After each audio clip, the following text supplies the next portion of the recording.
So, as I mentioned yesterday, I've decided to split this into two because it was just way too long. Also, turns out that day 25 was more about a video to ourselves. So, I figured I had a little bit of time and could slot this in over there as a part two. So, if you did enjoy part one, please carry on. If you'd like to go there, I'll try leave a link up here. But otherwise, have an absolutely spectacular one, and yeah, that's it. Cheers.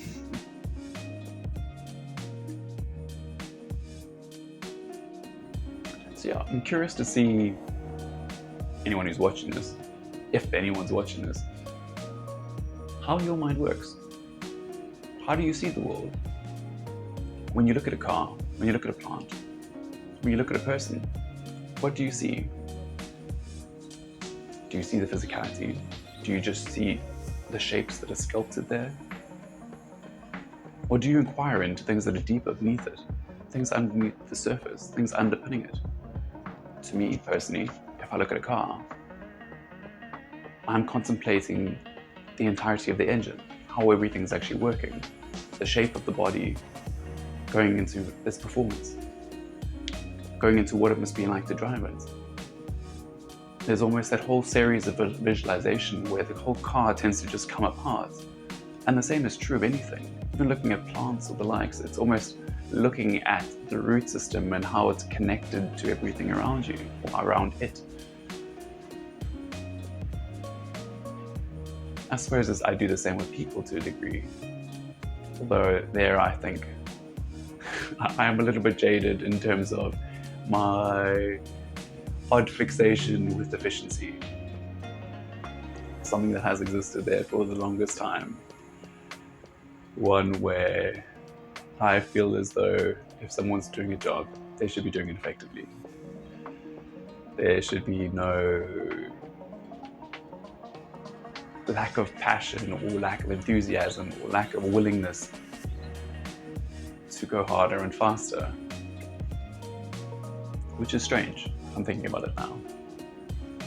I think in so much of the rest of my life, it's been one where I've tried to slow down, but I don't know. Sometimes when it comes to people, we just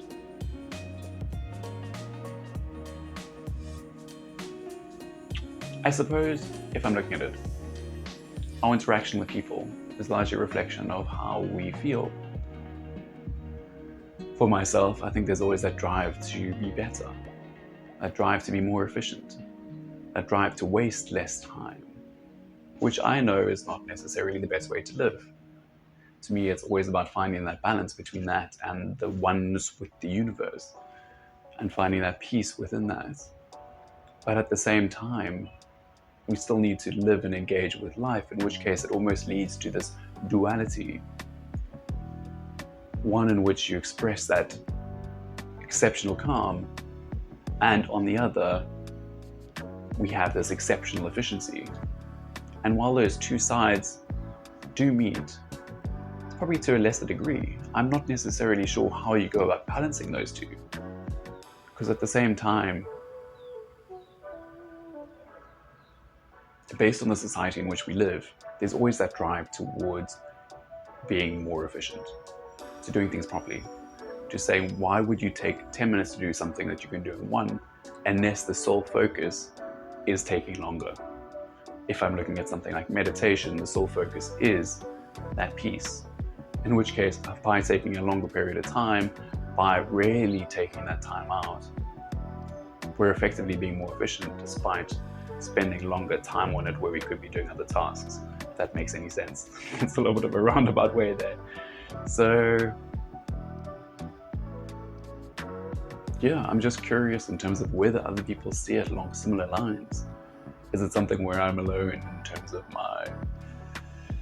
the way I've almost segmented my life and segmented my mind, I suppose, in terms of allowing both of those to exist and exist quite happily without necessarily looking at that complete integration of the two? And is the complete integration of the two possible? To me, on so many levels, they seem as though they are magnetically like opposed, pushing each other away and not necessarily being compatible with one another.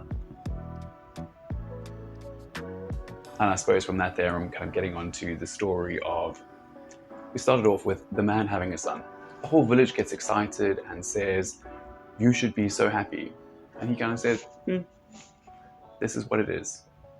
Then we basically go through a series of one disaster followed by one thing that's fantastic. And with each one, basically the village will come and say, that's so sad. How do you cope? You just go, it's okay.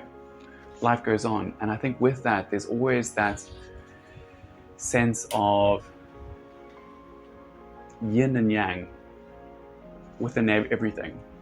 Every good can be seen to have some bad, and every bad can seem to have some good.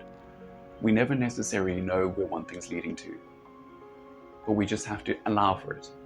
Accept that it is.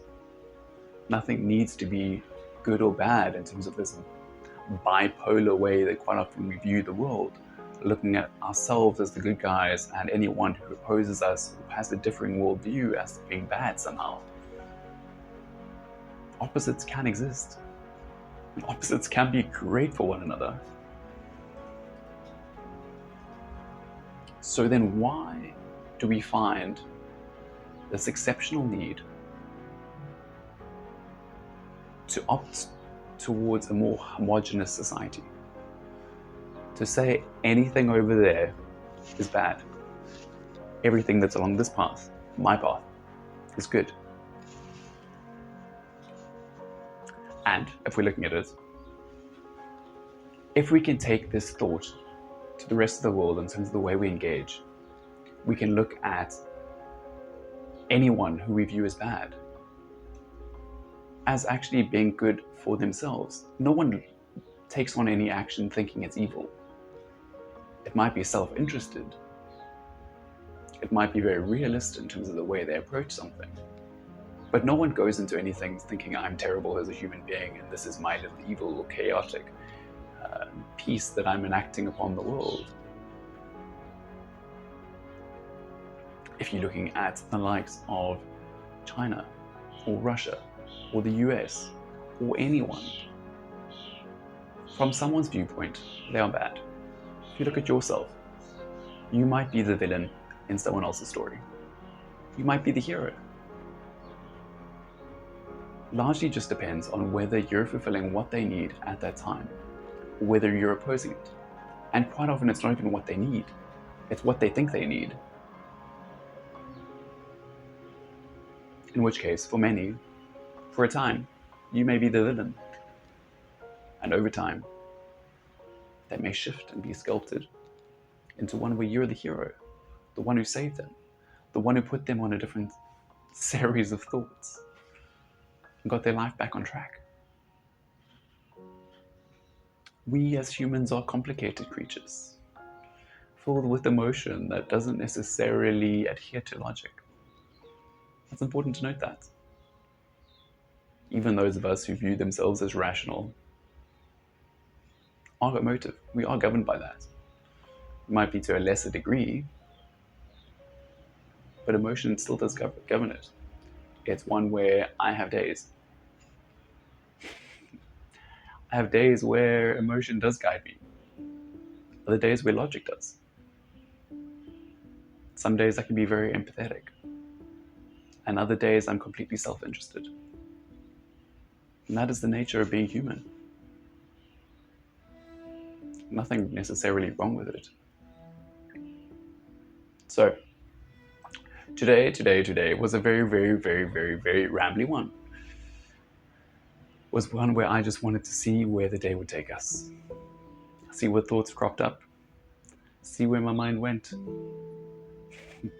And now you have insight into the inner workings of Ryan's mind. But yeah, very curious in terms of where your thoughts generally go. How do you engage with the world? How do you see things? Is it one where you look through life through a similar lens to me, where everything is suddenly broken down into its inner workings? Or is it one where you can just see things as they are, where you can experience that peace? Or just that distance from everything, where you don't necessarily need to engage with it. You kind of just see its existence and can walk on by. But yeah, that's going to be it for today. So thanks again for watching, and I look forward to seeing you in the next one. Oh, and we will have a break for day 25. That is something which is my recording to me, in which case that will never see the light of day. So we will see you in day 26. Cheers.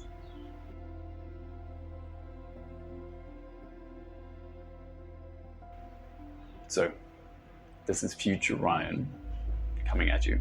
This is after day 25. Still in the same clothes because I did day 24 and 25 on the same day. It's amazing. But the biggest thing I wanted to note was during this, it was basically a video of us connecting with ourselves, a video that would not be shared. And for me, it was just interesting the way I approached it. This is even in the moment. In that it was one where I was just exceptionally vulnerable as I spoke to myself, knowing full well that this would never be shared. So I'm going to look at trying to integrate some of that vulnerability, that emotion, and that connection with self into these videos going forward. I think so often I tend to be much more cerebral in terms of the way I approach things. It's very much thinky and in my head. Thinky is a great word. And less emotive. So we're going to look at trying to integrate both of those aspects. See where that takes us. It might be one that I play around with a little bit. I also think it needs to work a little bit on the intonation. I think as soon as I went into that, it was very much just emotion, and all thoughts of my voice or how this would be perceived disappeared entirely, in which case I think it was much more monotone and flat. So it's going to be interesting to see how I integrate those two. But this is Ryan from day 25, signing off. Hope you have an absolutely spectacular one, and we'll see you soon. Cheers.